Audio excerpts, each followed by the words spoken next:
No organisation. Oh, well, should we do the beginning and then I'll give the running order afterwards? Yeah, we'll do that. That's a good idea.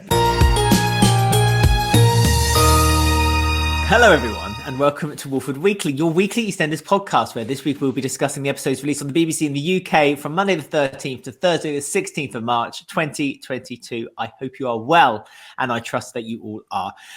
What a week it's been in the UK, eh? Snow, rain, storms, everything you could put in a jar and shake it up, and it's happened above us, like a mayonnaise drizzle on top of a salad. And just like a mayonnaise drizzle on top of a salad, here's Rob, everyone. Hi, Rob. Hello, Alex. Are you well this week? Or are you just on something? Both. Yeah. Jolly good. Yes, it has been quite a week. The weather has been all sorts of mentalness this week. So just to give you an update on the snow lesson that I was supposed to be having last week. So if you remember, if you were here last week, I was supposed to be having a driving lesson before, after the podcast had recorded, and it had snowed like mad.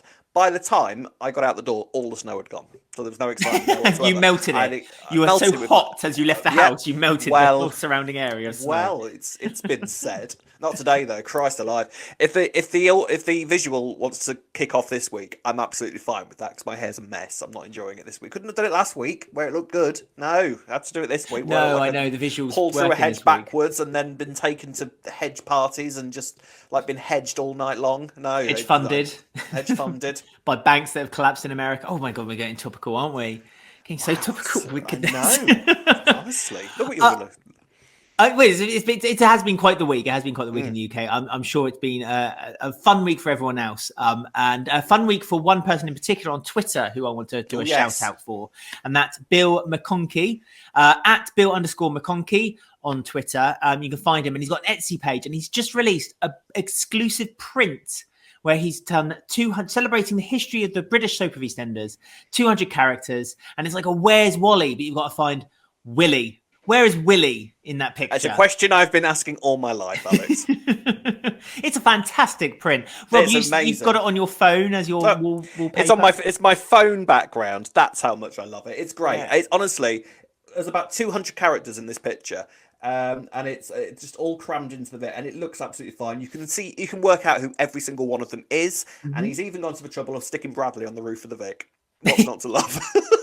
The speech bubble coming out of his mouth saying "Stacey, run!" Stacey, run! Can't have everything in this world. Absolutely, but no, it's brilliant. Absolutely fantastic. We'll put a link to his Etsy page on the show notes to the podcast. Also, if you're watching the podcast, the Etsy page address will be on the bottom of the screen as well as another Twitter page, which I'm sure Rob would like to promote once more for a brand new EastEnders podcast that will be coming in 3 weeks' time. Oh, it's coming very, very soon, and you can follow at E20 After Dark for all the upcoming details. They will be released very, very soon, so stay tuned for that. Meanwhile, Alex, we still have some Walford Weekly to do. You're not going anywhere just yet. You're not jetting off anywhere. Not for the will of trying. Not for a few weeks yet. So let's discuss this week's EastEnders, shall we? Ravi is continuing to play his manipulation games with the Fox family, with Dennise and Chelsea. Dennise is still keeping him at arm's length, but Ravi's desperate to get some information about himself since he's found out the news that Jack is investigating him. I still can't say that without laughing. And Chelsea is now getting into the fray as well. Although she started dating Keannu this week, he's realised that he still loves Sharon, and so now Ravi's kind of snuck his way in as well and started to plant seeds in her mind of whether they could maybe restart and kindle that relationship they started a few months ago. I mean, that was something we thought was going to happen. It stopped. We were a bit surprised, but it looks like it's reignited again now. Yeah, and it almost feels as though there was sort of like apart from like the stuff that actually went on with Dennise, it almost sort of feels like the Chelsea stuff could have just been going on in the background all this time.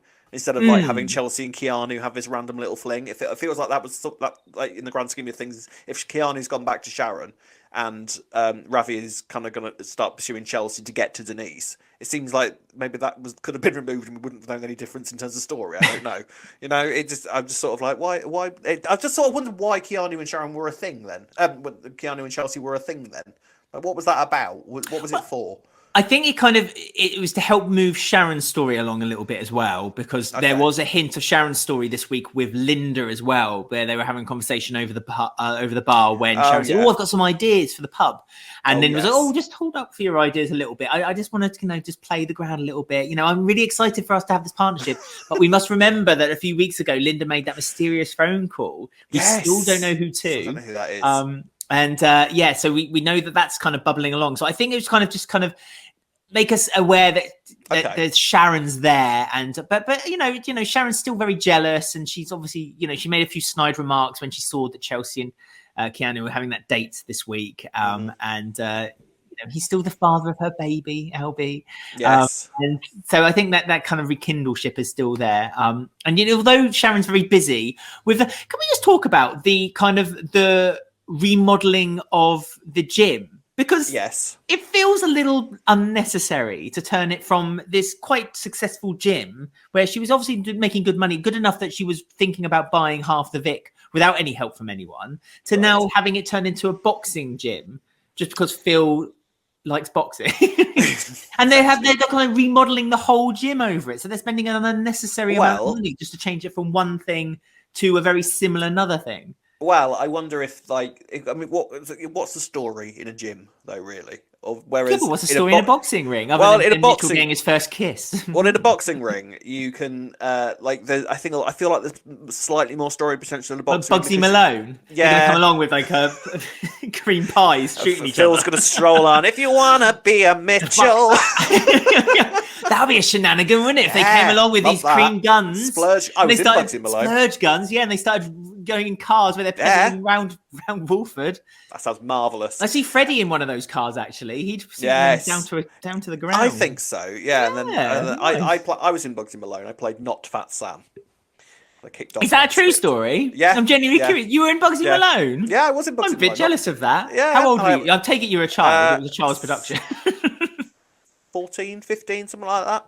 Right. We did, and I got to sing all the good songs, including the Tallulah's number, which I was singing off stage. You were singing. Fat Sam, Slam, Speak Easy. Anyway, copyright strikes. So yeah, that's going to be happening on EastEnders, so that's exciting. No, I just feel like it's got more of an atmosphere of boxing ring, maybe. Like you can like the testosterone and the men and all that kind of thing. Like I just feel like there's more to it than a gym. Because, what is there about a gym, really? I know, but it just feels like a real unnecessary change. The most exciting thing that's happened in that gym was when Tiff tried to grind Dottie's face off with a treadmill. That was good, though. That's about the most exciting thing that's happened, though, really. Well, didn't they use the gym for the boxing match, the charity boxing match, where Mick had to fight someone who had severe diarrhea? Yes, that was right. Yes, that was, God, dark times. Anyway, that was an era, wasn't it? That was a time. So yes, Ravi is basically trying to use Chelsea. I don't think he fancies her whatsoever. Or he's basically just trying to get his feet under the table at the Fox's family so that he can find out what is going on and what he's being investigated about and what Jack actually knows. Now, he did have a phone call this week. He wasn't on his criminal WhatsApp thing. He actually got a phone call from this guy. We still don't really know what's going on with him, but it seems that Ravi is now under pressure because whoever's on the other end of the phone is trying to work out like what Ravi knows.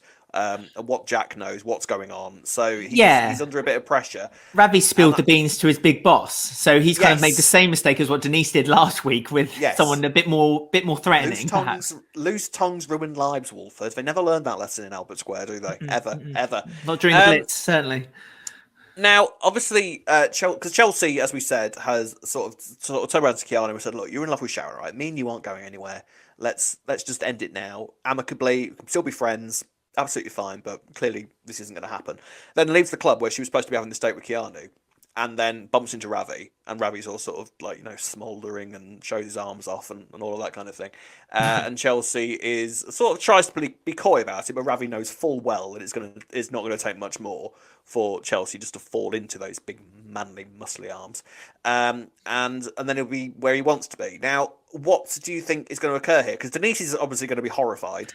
by this, and how is she going to persuade Chelsea that Ravi's a wrong un? Because she can't exactly say, well, actually, Jack's investigating for policing, because that'll mess everything up. Because then Ravi will. So what's she going to do? What's going to happen? Well, I mean, would Dennise not do that? That's the thing, because this is Dennise. Don't forget, she's already messed up once. She'll probably mess up again, perhaps. But you're right, because there's more to it this time. If she was told to give more information to Chelsea, then it leads to the information of why she's being threatened by Ravi, and then perhaps it comes out that she's played Ravi's bluff, because she said to him at the beginning of the week that you go ahead and tell Jack, but I know you won't, because it's your word against mine, and I don't think he's going to believe you. And I think Ravi's kind of taken that and taken it on board and thought, fine.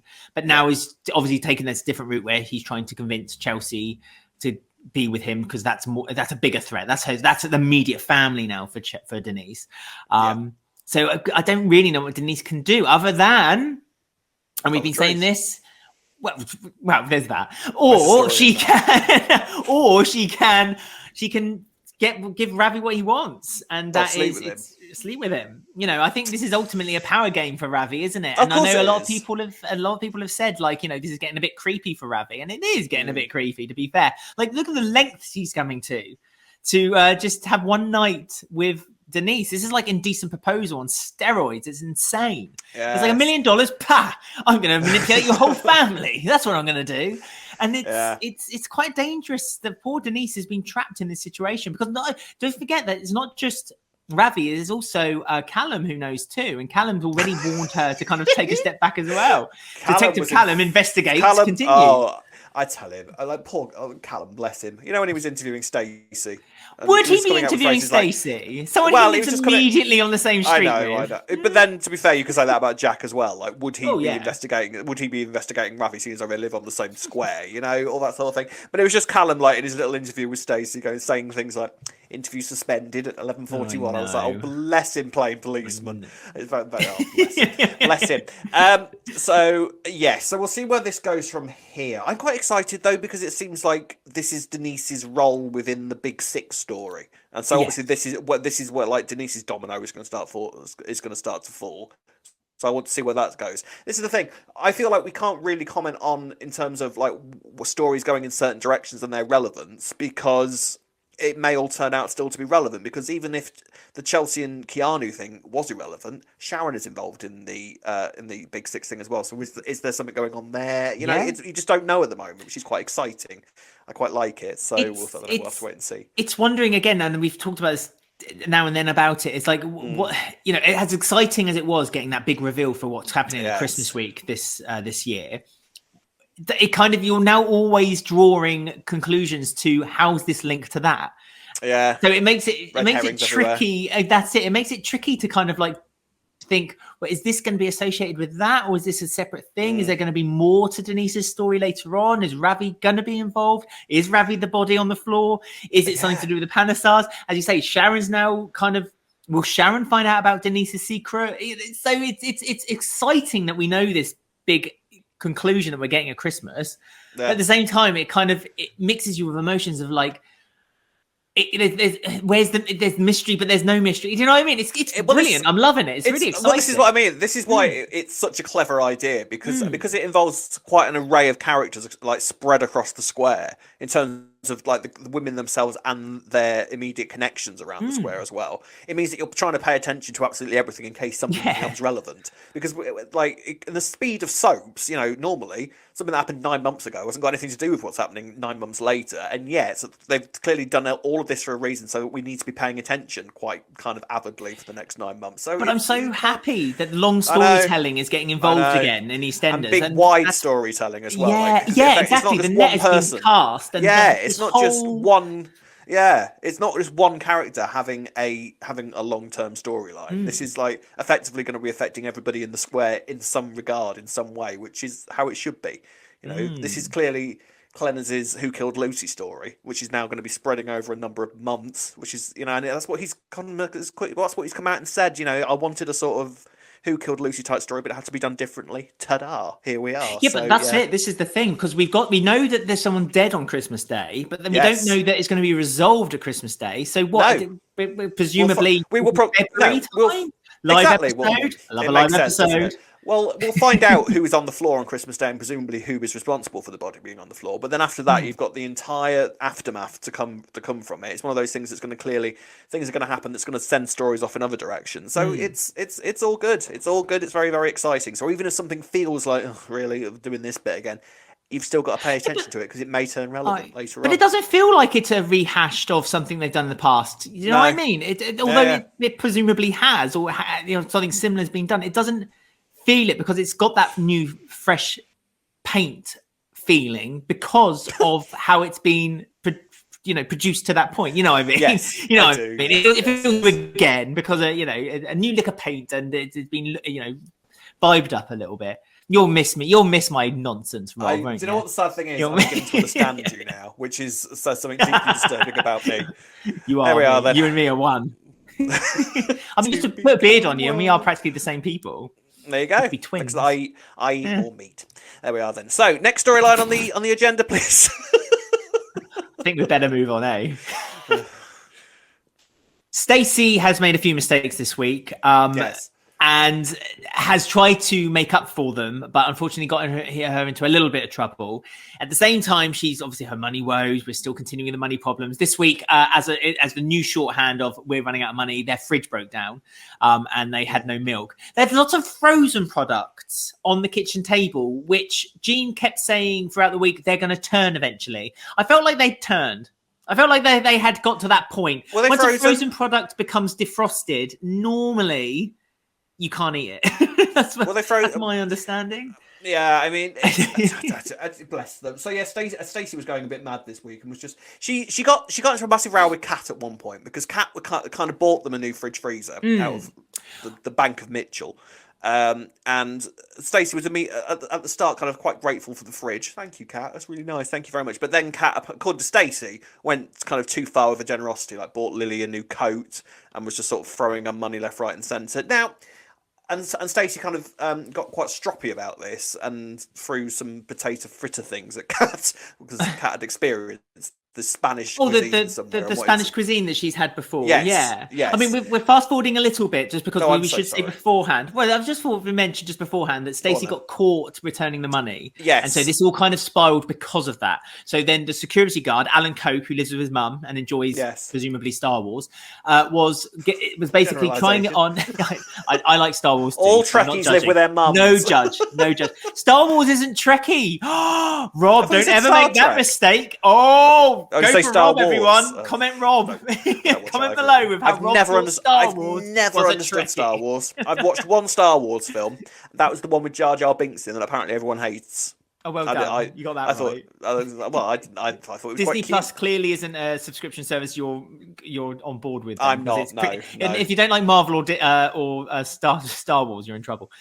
Star Trek is Paramount Plus. For all those fans over there. Anyway, Alex doesn't live with his mum. No, exactly. But I do enjoy Star Wars and Star Trek. Yes, they're all good programs. They're all great programs. So don't come at me, at Rob, because he was the one who confused the two. Turn that around on me. Do it. I did. So he has basically he went to the police about it because he kind of said, like, if you go on a date with me, then maybe I'll let you off. And Stacey was all fine with it, but then when he went in for a kiss, she kicked him where the sun in the groin, which you guys don't understand. And so I kind of got it. He turned around and was like, "Can I kiss you?" And Stacey said no.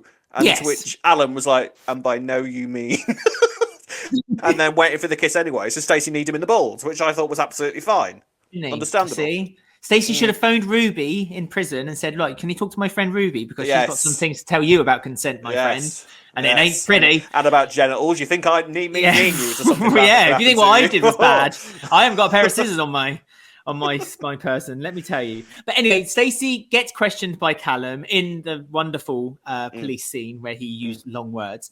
And she did convince the security guards to kind of let her off. So when she returned, Kat kind of took pity on her, bought then all these things. So bought the new top for Lily, the new fridge freezer. And I felt like Stacey felt like that she was having her pride, but also her responsibility taken away from her a little bit. Yeah. And so she like her family were looking down at her and that she couldn't provide anymore. And I think that hurt her. She's feeling like a bad mother, isn't she? Because she feels like, I think she feels like everything that's going wrong with like the Slaters money problems at the moment is all her fault, and by that she's letting down her children. So when Kat comes in, like flashing her cash, she just gets angry. And then like they end up having a blazing row. She chucks Kat out of the house, and Jean spends the rest of the next episode trying to make them make up by going between the two and trying to offer sweets to them. That's Jean. You know, I mean, I wish I had might a work Jean. on me. It might work with me. It would work with me. If me and you fell out, and Ben kind of scurried over to me and gave me some toffees and said, "These are from Alex." He says he's sorry. I'm like, "Well, that's fine. That's absolutely fine. I forgive him. I forgive you." Yeah. Oh yeah. No, so I agree with you 100%. Give me a bag of pick and mix, and I'm anyone's. Yeah. Lovely. But the Kat and Stacey do make up at some point. Well, kind of. Have they made up by the end of the week? They've sort of made up, and they've sort of made up, and then because Stacey offered her to give the money, but then Stacey got really upset because she found out that Kat was going for a meal with Phil, and she kind of used that as a comparison of, well, clearly you live in the high life now by going to Fargo's and having a burger. She's just being uber sensitive because Kat had said, "Look, well, no, we're family. We're all in this together." And then, like you say, Phil came in and said, "All right, we're off for dinner then." And Kat and Stacey took that to mean that Kat was a blatant liar because we're clearly not in this together because you can just flash your cash and go off for Fargo's and I can't do that. It was Stacey being silly, basically. Silly Stacey. And so she's just getting really, really stressed and kind of like trying to kick off and doing all this sort of thing, which results basically in Lily. She has a bit of an accident at the end of the week because she's outside with Tommy and Freddie, who were playing with a football. They weren't playing with the football. They were fighting. Freddie, you have to remember, is 19 years old, and he was having a fight over whose football it was with a 13-year-old. Does it surprise you with Freddie, though? Does it really surprise you with Freddie? No, I suppose like not. No, it's his sort of bag, really. And Lily ends up getting whacked in the stomach, and because Lily doesn't want to worry Stacey even further, she ends up getting Whitney to take her to hospital. Now, Whitney's got her own stuff going on this week because Whitney's obviously still trying to recover from the losing baby Peach because the ashes are ready to get picked up from the hospital. So Whitney basically uses Lily as an excuse to not have to face that and takes Lily to the hospital. And then Lily is a little mare bag at the end of the week. And because Whitney starts getting all sorts of like trying to lecture her about how she should be as a pregnant lady, and Lily's like, "Listen, just because your baby died, doesn't mean it's going to happen to me," which I thought was a bit harsh, Lily. A bit harsh. It was incredibly harsh, and the fact that Stacey kind of didn't really defend it either. She kind of went, Lily. It was like, Lily, don't say that to the stranger. Honestly, what's she like? What's she like, eh? £10. I stole it. I'd be more worried about looking like a bad mother because of that rather than because I can't afford to buy my daughter a new shirt. But you know, that's less Stacey. Just me. I mean, the relief of not being, handcuffed by Callum and being convicted and going back to prison. There are many people who would love to be handcuffed by Callum, Alex. You know this. I'm sure there would be. Yes. But so it kind of mixed all in together because obviously, like you say, it was unfair what Lily had said to Whitney, but at the same time, it's like it kind of put into perspective maybe for Lily for future weeks to think about exactly how adult she actually is to have this child after all. Because I think Whitney did kind of rightly kind of put into her in her place to say that like you can't be a kid when you're having a child because that's ended. That's the end of it. You now have the responsibilities of having to look after a child. Children having children, that kind of old ethos that you used to hear on, Jeremy Kyle all the time. And I think this kind of then sows the seeds a little bit of where a lot of people believe it might be heading down, and that is now Whitney taking more responsibility. I believe it as well. With the Lily's child. Believe this as well. Yeah, because I wonder where the story is in Lily kind of keeping that. I mean, obviously, there's going to be a few months of Lily really struggling, and the fact that clearly the Slaters, the last thing they need is another mouth to feed. So I do believe that is all eventually going to culminate. And of course, Stacey's in the 6, so whatever's going on with Stacey at the moment is because could maybe be involved in what's happening further on down the line. We don't know. Is Whitney on the floor? Well, just happens to be wearing a suit and cufflinks that week for Christmas. I fancied a change. She had a Phil Mitchell mask on her or something like that. Phil afterwards, like Scooby-Doo. Whitney. Revealed all along. Of course, what else is going on in the Slater house this week? Which, believe us, we wouldn't give that much time and effort to if it didn't feel like it was going somewhere. And we happen to know that this little crumb of a story is actually going somewhere. Freddie's been taking photos of his feet all week because he, to be fair, quite rightly, is say it believes that he can actually make quite a lot of money from doing this. Now, there is a very fair point in this. He can make quite a lot of money from doing all this sort of thing. If you're not bothered about the idea of some old pervs kind of touching themselves up over the pictures of your feet, I'm just going to pull you in there. Don't call them perverts. There's perfectly legitimate people who have feet fetishes out there, and that's all power to them. If you're one of them and you're watching or listening to this podcast right now and you find feet and you look at a foot and think, cool, that's a nice foot, then fine. That doesn't make you a pervert. Everyone has different fetishes, Rob. So there. I don't personally get it either, but then but Freddie is putting nail varnish. Is he pretending to be a woman in these photos? Because that's the thing. No, because he says he's male. So, but I think he's kind of because he was putting nail varnish on his toes. Wasn't he? I think it's just classed them up a little bit and makes them look a bit more fancy. I don't understand. But like I say, there is a genuine market for that sort of thing. Oh, big time. There's websites. There's Wiki Feet. Have you ever heard of Wiki Feet? Oh, yeah. Where they take celebrity pictures, unbeknown to the celebrity, of their feet, and people rate them. What I mean, that's why I was kind of like raising an eyebrow, saying a little bit weird. You know, just trying to screen grabbing people's feet and sticking them online and just like, if only had his socks their off. own. All power to you, feet people. You have a go. I bet the shoe people is offensive to you when you're a kid in the 80s. Shoe people, doo. But someone who agrees with you actually is Rocky, because Rocky was a bit confused by this whole thing as well. Rocky was kind of watching it from a distance, going, "Nah, there's no way any of this stuff could be like profitable in any way." And then as the money starts raking in, 25 quid a hit. Then Rocky kind of steps forward and says, "I'll be your agent," for something that he doesn't understand or agrees with, but now wants some of the profit. It's like he wants to cut in on the profit with it. On Freddie's feet. Feet.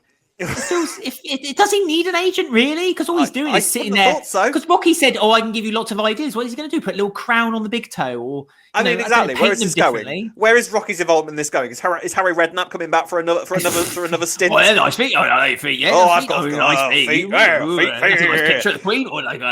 I don't. Harry, you can criticize. You can tell me off and slap my wrist for saying that they're all pervs. But I'm sorry if you're. No, I just think it's a generalized, sweeping generalization. Because you could call anyone a pervert. I mean, you're a pervert, Rob. If I've offended you, comment below if you think Rob's a pervert. There's no need to. Trust me, I am. But anyway, so the only reason that we discuss this because this clearly is going somewhere. Because presumably, we know that Stacey is going to start sort of doing slightly more desperate things in a row to get money. We won't spoil it too much because only sparse details have been released anyway. But we won't spoil what we've kind of discovered. But I think this is what will link into that somehow. It feels interesting because you see there's a lot of documentaries about it where it is just everyday people who kind of do this. They take photographs or make videos of themselves for some money for people to subscribe and watch them or have private videos as well. Euphoria. I don't know if you've ever seen the series Euphoria on HBO, but on the first series of that, one of the girls at school starts dressing up in like a cat and leather and stuff like that, and starts making money by putting on private shows and stuff like that. So it's quite a known thing, and I feel like it's exciting that EastEnders are kind of like nodded and acknowledged that this is happening. How will it be done though? The storyline of what's it called? That's not it. What's it called? Like basically putting yourself in that position, like OnlyFans and all that sort of thing. But like selling sexy pictures of yourself. It's not pornography necessarily. No, it is. It's art. It's art. I would say it's kind of a glamour shot. It's no different to what you would open in the pages of a Playboy in like the 70s or the 80s or the 90s. Some of it is art. Some of it is art. Some of it is pornography. Let's be honest here. Some of it is porn. On OnlyFans especially. It depends on what Stacey does, because what's Stacey going to? I presume it's just going to be sexy photos. Stacey's it's not going to be OnlyFans. Yeah, so, we said it, but I presume it's just going to be some sexy photos that Stacey will do. Well, it won't be her kind of doing a sexy shot with Martin, like holding some veg behind her, kind of like with his top off, going winking. If you get Martin involved, she might make a little bit extra money. But I think it's the kind of the stigmatism. What if it gets out? What if like Lily's friends find out? Because Lily's already getting a lot of bullying from school kids already. Yeah. What if her mum? That won't help. that won't help things either. And what sort of person will kind of come into her life as a result of her doing this is the other question, isn't it? Because some people, Yeah, I suppose people might get a bit putting yourself in, obsessive. if you're putting yourself sexually into the sort of throwing yourself into the internet, then you may well come across. I'm sure a lot of people are perfectly darker side, very nice, but there is a darker side to doing this as well, which might be where it's going. And I think it is actually a very relevant story to tell because the OnlyFans sort of thing has really picked up in the past few years. It's kind of gone up and down in peaks and troughs. Not that I'm not the Wikipedia page for OnlyFans, but they kind of try to clear. The thing with OnlyFans is that they kind of it's kind of taken the route of kind of like sex, but it's actually meant to be a bit like Patreon in the sense that it's meant to be a kind of a subscriber for either people or a page or podcasts for argument's sake or anything like that. But it's kind of OnlyFans is more associated with the kind of the sexy side of it. And as you say, it's kind of picked up. It had its peak in like the lockdown period of COVID. I think anything to do. Exactly, nothing better to do than Netflix and chill. Each other. So I'm excited that they're kind of taking this story with Stacey. Yeah, so am I. It's interesting. But I wonder what they'll do, how far they take it with Stacey. That's what I'm wondering. Well, the simple fact of the matter is, the more you do, the more money you're going to earn. And if she really, and we got to mention this week of the fact that some bloke that she's borrowed money off, who I think is coming a little bit more into it in the coming weeks as well. So if more pressure is put onto Stacey, how much pressure will she be under to maybe put more and more of herself online? So I think there's an interesting story there to be told actually, because obviously I've got no idea. I don't think I'd earn that much money on OnlyFans if I'm honest. You never know, Rob. You never know. Unless you start calling them perverts, you'll be all right. Well, actually, to be fair, some people get off. Some of them like that. Some people would like that. Some people would like that. But I feel like I hope that what they don't do is they show it as a degrading thing for Stacey to do, because but I think for a lot of people who do it, it's empowerment. I think for a lot of people, it's seen as an empowerment. Yeah.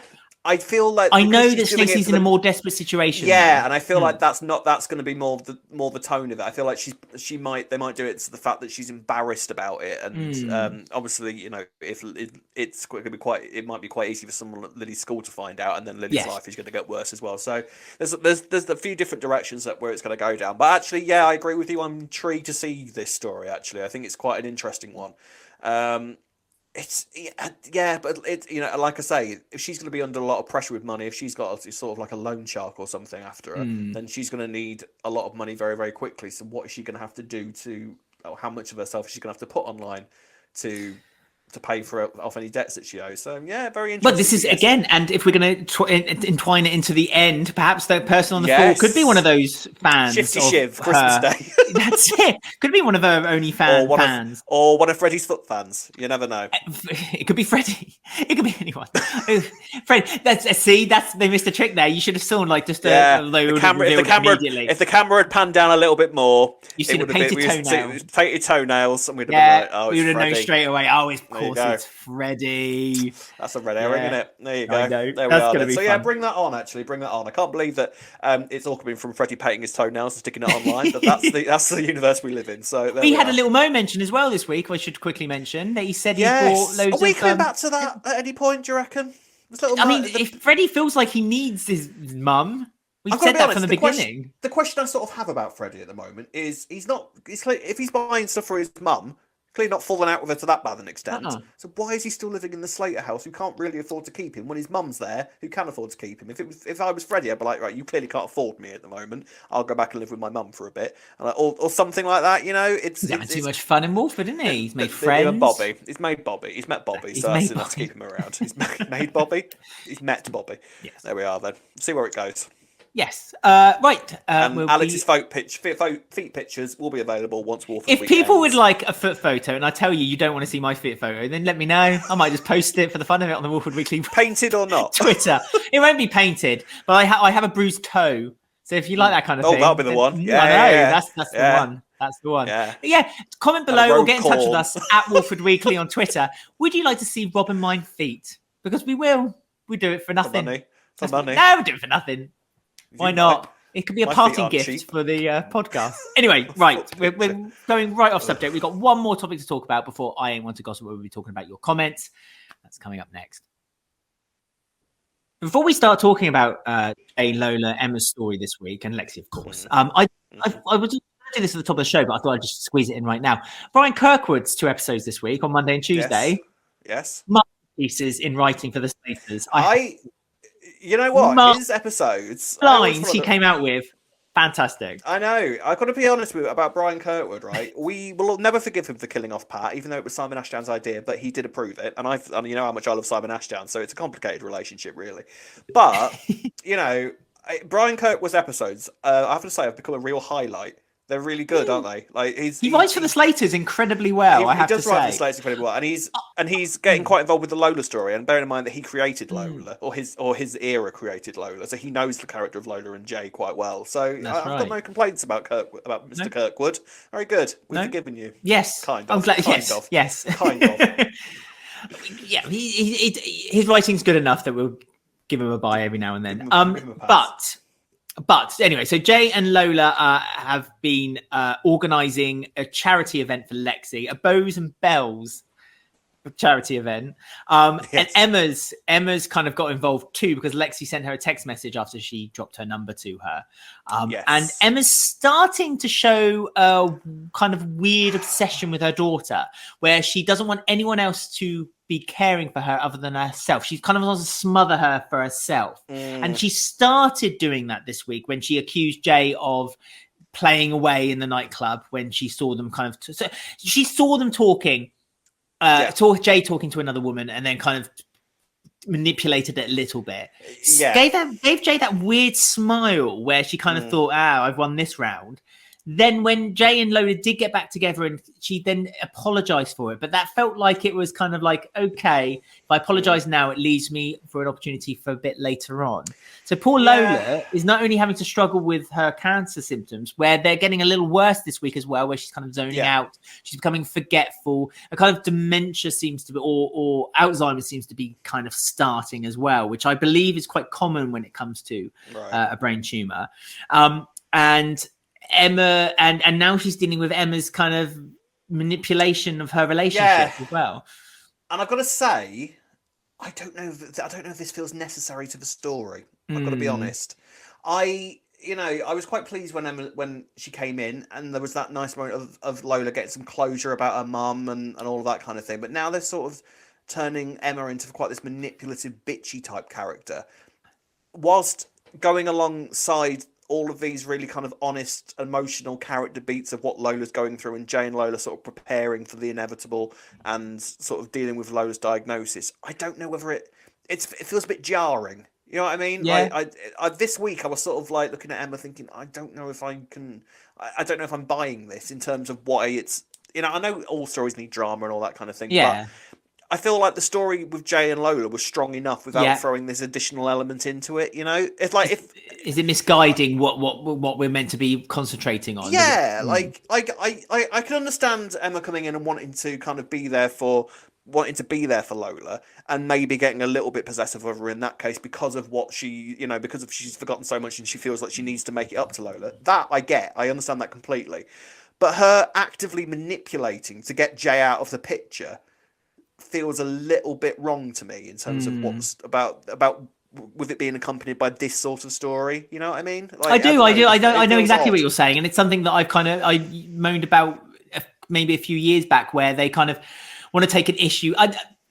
The show is nowhere near the amount of issues they used to tackle a year or so ago, they've clearly decided that this is an issue they want to tackle, something they want to talk about. A brain tumor with a very young girl, and how she's having to kind of organize her life so that when she does eventually go and die, that she then has everything in place, so her daughter's looked after, her husband's looked after, her family around her is looked after. But I forgot that Billy's gone off and done some work for Grant, so he's kind of earning a bit of money, so he's not there to kind of like be a security blanket for Lola and kind of like look out for her. So Jay's kind of been left with that responsibility. And I feel like I'd be happy if Jay's responsibility was to care for Lola through the moments where she's kind of zoning out. She's forgetting things. Yeah. And see that path, that story happening. And I feel like it's being complicated by Emma's story. It's so got like an additional spread of melodrama about it at the moment, which feels like it sort of lets that side, because Lola's story has been really well handled so far, and it's been really truthful and honest, in the way that we would expect from the show. And then, but to add this kind of thing onto it as well, I don't know if it feels like that little bit step too far. I'm not sure. I mean, what it did give us, was a really nice scene between Honey and Emma this week. Yeah. Which I thought. I mean, I've got to be honest. This era has done wonders for Honey so far. Like, Honey's been having some really nice moments so far in this era. So more of that, please. And really nicely sort of addressing the Honey and Jay relationship and like her role within it, and the fact that her. If you were to think about the fact that Honey, Billy, Jay, and Lola all live together at the moment, and actually think about what's gone on in the past, it would feel, you do sort of think, really? But Honey managed to explain all that away by the fact that it's just a simple matter of trust and adoration in the other partner. And I bought that completely. I thought that was quite well handled, and that seemed to sort of placate Emma. So maybe it's going to normalise itself now and move forward. I hope it kind of does, rather than Emma just turning into a bit of a nutter. I wonder how it's linked to also, because again, Ben raising some money for Lola and Jay to pay off for the honeymoon, to pay off for all the souvenirs and the trinkets that they had bought for Lexi while they went away. That was mentioned because Ben said, "Oh, I've just got a big job booked in for the Archers, and so that's going to pay off a lot of money. I can pay that off for Jay." So I'm wondering at some point that's going to include Emma somewhere, because we know Emma's wealthy. We get the impression that Emma is wealthy. She's made a bit of money for herself, so she's got a bit of money tucked away that she could help out if she wants to. Would that be then her way in of then being able to kind of always be able to kind of bring up to Jay that, like, I was able to help you out of a hole, so you need to let me spend time with my daughter now and stop interfering. Yeah, I don't know. I mean, also, I know that Patsy Kensit apparently wasn't too well around this time, so I wonder if the storylines had to be rewritten a little bit to accommodate that. Yeah, apparently she's got. So I wonder if the storyline's been sort of rewritten a little bit to sort of try and accommodate an earlier exit than they would have liked for the character. So maybe that's a shame. That's so bad, isn't it? When you introduce a character into a show and then immediately they then have to be taken care of. I mean, I'm going purely by what Patsy Kensit said on Instagram. Like, there was a shot of her and she said that she hadn't been well, and that would have tied in with when she was filming at EastEnders. So the suggestion was that she kind of had left it early. So I'm just kind of putting 2 and 2 together and possibly coming up with 7. I don't know, but it's, if that's a possibility maybe as to why this has gone in the direction it has. I don't know. But you can sort of stick with it. If this kind of now goes in the direction of Emma sort of behaving herself from here, maybe becoming a little bit overprotective of Lola, but with understandable reasons there, then fine. But doing the whole sort of thing where she's actively trying to manipulate Jay out of the situation completely feels, especially with Lola being in the situation that she is now, where she is actively now getting worse, and they're trying to come to terms with that. And the fact that the chemo is now no longer working and there's more and more symptoms starting to appear. Again, that feels like it's a strong enough story in itself without having an additional sort of person trying to manipulate things from above. I don't know, but we'll see what happens. Emma is definitely manipulating, I feel, because like you say, she gave Lexi her phone number. She whispered, let me know what's going on. Yeah. This was the first time Lexi's kind of like phoned her, and she let the cat out of the bag immediately. That the reason she was there was because she gave Lexi her phone number. So she was kind of, she could have kept that secret maybe for a little bit longer, perhaps. I did like the line that Lola said to Emma is like, I taught my daughter that you don't lie. And like the whole reason we've got to this point is because all Lola's been doing to poor Lexi is lie to her to stop her, obviously for good intentions, to stop her, being upset and in pain. But I wonder how much Lexi's going to play a part in Emma's manipulation too, because, Emma's clearly put Honey to her side now. I think Honey's kind of more sympathetic toward Emma. She's got Lola on her side, clearly. Jay's still a little bit cautious, but is willing to give her the benefit of the doubt. I think Lexi's on her side. So Emma's kind of getting the right people to will her and her relationship for Lola. And where Billy's out of the picture, it kind of makes it easier for her. I would maybe disagree that Honey is completely on Emma's side. I feel like Honey might be keeping an eye on Emma a little bit more. Obviously, Jay's going to be distracted. Because to be honest with you, I've forgotten that Honey lived there. Yeah, I know. I forgot that she was still like immediately involved in the story. Yeah, I was like, why is Honey doing the washing up? And then remembered. So I wonder if aubergines on the iPad. Yeah, that was all. I wonder if I wonder if, because they had that conversation, that quite strong conversation where Honey literally just laid it on the line and said, "Look, this is the situation, and you've now just you're coming into this situation very, very late, so you're not really in a position to be throwing too many opinions out about the situation. Thanks you." So I wonder if Honey will be sort of kind of keeping up that role, because clearly she still cares about Jay, and Jay still cares about her in a completely platonic way, which is really nice and actually quite refreshing to see. So I'd encourage that to kind of keep going. But yeah, maybe I'm just being a bit harsh on it, but this week it felt unnecessary. I would argue, because everything else was so strong with it. So I don't know. I just wonder where we're getting, what point where the end is. You know what I mean? Yeah, and where the end is for Lola. Not to sound crass, but like obviously she is going to die. So I wonder at what point that, because if she's dead by Christmas. Yes, but there's a picture of her on the bar, so you kind of make an impression that she's it's kind of some kind of memorial. But then does that memorial because it's at Christmas when she dies? You know what I mean? Maybe. Or is it because they're kind of just raising a glass to her on Christmas Day? I can't put the jigsaw piece together to like where this is to her ultimate demise. And as soon as I know. This sounds a weird thing to say. As soon as I know when Lola's dying, I think I can then work out for when they need to pull back the reins of Emma. Because I'd hate to think that on the very last scene you see is Lola having this kind of confrontation with her, Emma, and Jay, and that Lola's final scene is her basically having this. I want a nice. Loving death between where Lola she's surrounded by her loved ones, or just kind of cradled in Jay's arms. Yeah, Emma. It doesn't feel like Emma's going to be there at the death. That's what I'm thinking. Yeah, whiwhich again makes it seem like it's unnecessary for her to be there even now at this stage. I'm sure they will fix this. It feels like there must. It just feels a little bit kind of. Especially when she was like being that and mankind and actually quite bitchy this week, where she was kind of doing a smirk and saying, "Yeah, I said leave," and like just being unpleasant. It sort of feels like an odd sort of character to put into a storyline like this. So yeah, I'm with you. I don't know where she's going to fall into the sort of the events leading up to Lola's death and Lola's death itself. So it's going to be interesting to sort of see play out, but we'll have to wait and see. And on a second note, I just want to say that after the scene we had in the hospital where Jay said, "You're my life, you're in my entire life," and that, and they hugged really hard, and that moment. Do not I'm looking at you, EastEnders. Do not. We're not here to. I'm not here to patrol you anymore, right? Okay. Do not do something where Jay does something really, really bad while Lola dies on her deathbed. Because if you do...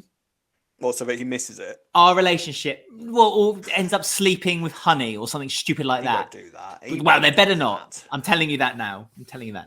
Or else our relationship is severed. Severed, I'm telling you. They think they care about offending you now, Alex. They better care. Anyway, so there we go. That was this week's EastEnders. This week's episode of EastEnders. Highs and lows. Like I said, Brian Kirkwood wrote a couple of episodes. They were fun. I have to say, I think the top of the week was stronger than the back end of the week. But not to say, again, it's just chugging along. It's all good fun. But you guys have been getting in touch with us as well with all your thoughts and theories about the show on our Facebook and our Twitter. And we're going to read some of them out and discuss them right now on I Want to Gossip. You know me, I ain't want to gossip. So thank you for everyone who got in touch with us on our social media and on email. All the details are at the end of the episode. And we're starting with Stacey Connor on our Facebook group, and she has written, "Seriously, when Ravi first came into EastEnders, I thought, yes, eye candy. But his true colours have shown, and I fear we have a narcissistic psycho in our midst. My gran calls him a W anchor emoji of Walford." Oh. Your gran sounds like she's got a potty mouth, Stacey. Foul mouth. Aye. Wash her mouth out. I would. Honestly.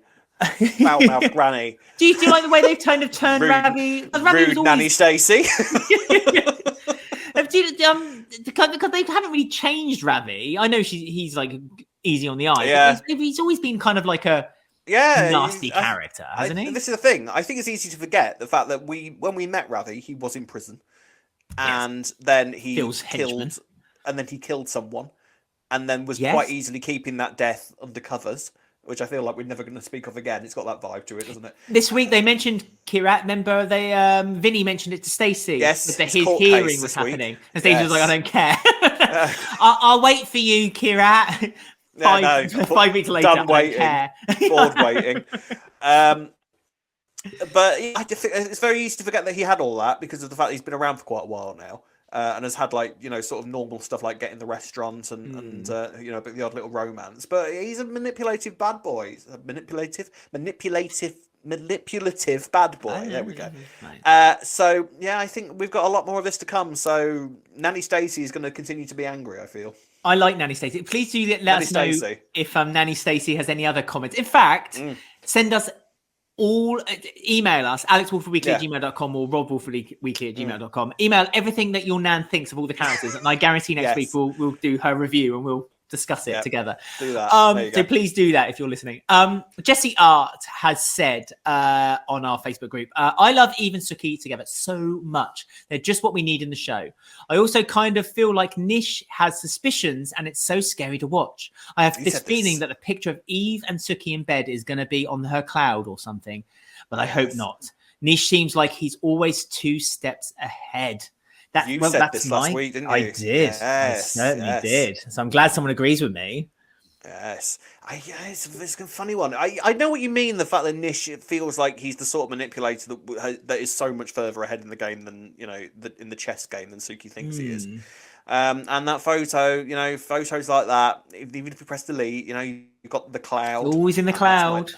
The height of my technology know-how with all that sort of thing. Someone tell Stacey on OnlyFans. That's going to be in the world forever. Yes. We learned that, we've learned that before on EastEnders. Indeed. So, yeah, I agree. I think that photo is going to kind of come back and haunt them. And, yeah, I wouldn't be surprised. I just feel that Nish's arrogance wouldn't allow him to think that his wife would do that. Because he is so kind of clear that if you cheat on me, I'm going... I know, but because he's been so clear with the fact that if you cheat on me, I'm going to kill the person that you cheated on me with, all right? So that's happening. So I feel like he's so arrogant that he would believe that that would be enough to kind of prevent that. And he's now done this whole thing. He did that whole thing with Mitch to sort of prove that point and sort of been evil about it.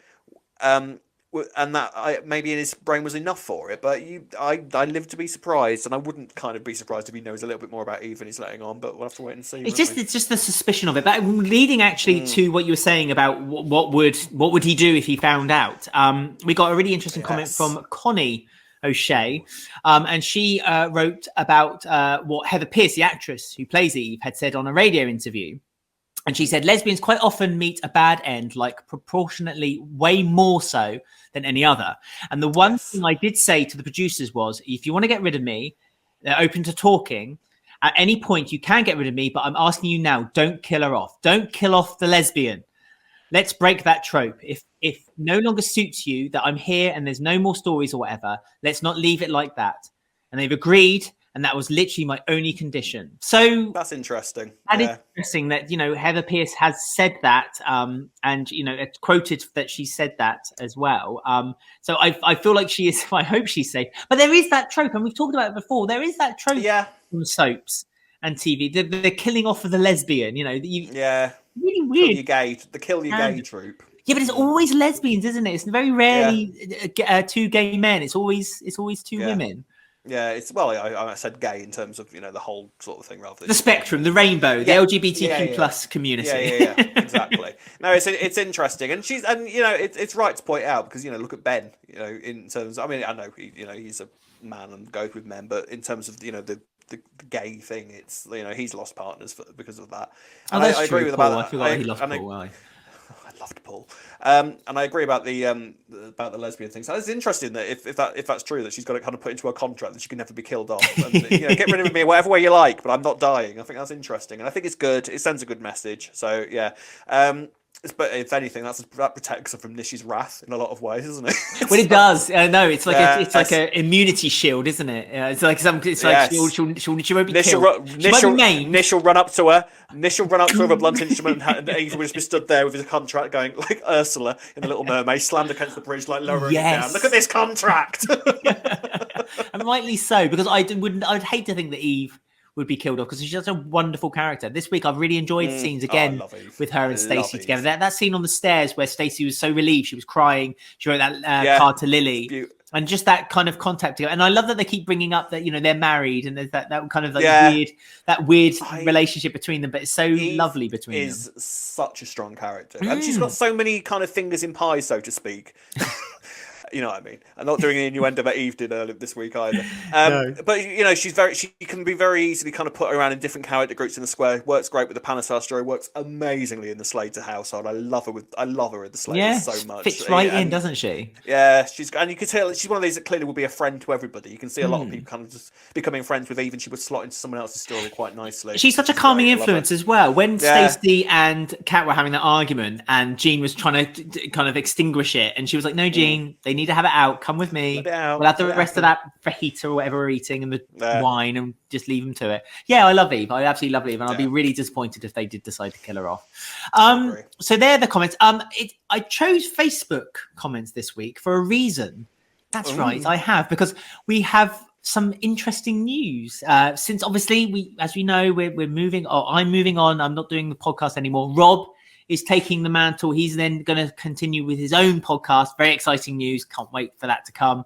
But Rob is also taking over some more stuff, as it were. And that is the Facebook group, isn't it, Rob? It is indeed. So when did we say after this week, after next week? I don't know, you've been negotiating with Ben. I've had no involvement whatsoever. I've just been You're leaving. In the background. You're not involved. You're not involved, I'm afraid. But yeah, over the next week or so, you might, if you're on the Facebook page, which please, I encourage you to join, because we've still got some Walford Weekly still to come. And if you're going to be hanging around for the new podcast, that's going to be where a lot of information is going to be found, and episode discussions and everything like that. We've got a great community on there, some really nice people, and over 700 members on there, incidentally, as well. So come and join in the fun. And yes, you will notice a bit of rebranding going on over the next couple of weeks. So stick around for that. And that's about all for this week, isn't it, Alexander? So thank you very much for listening and viewing and being here in general. We love you dearly. And you can have your comments and thoughts read out by doing any of the following. You can contact us on Twitter and Instagram at Walford Weekly. You can follow us on Facebook at Walford Weekly Podcast. On YouTube, don't forget to like, subscribe and click the bell to get notifications about our spoiler videos. And you can listen to us on Apple, Spotify, or any of your favourite podcast sites. Email us at robwalfordweekly@gmail.com or alexwalfordweekly@gmail.com.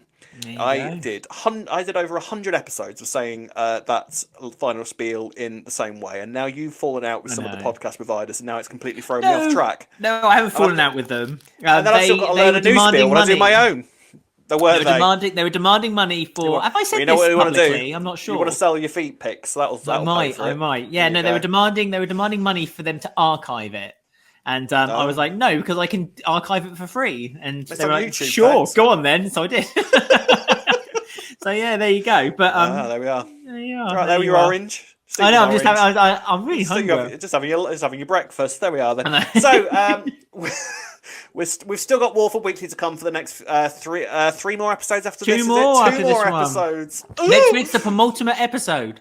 Oh my golly gosh! So make sure you're here for that. Until then, goodbye from me, and it's goodbye from myself. Have a lovely week, everyone. Bye.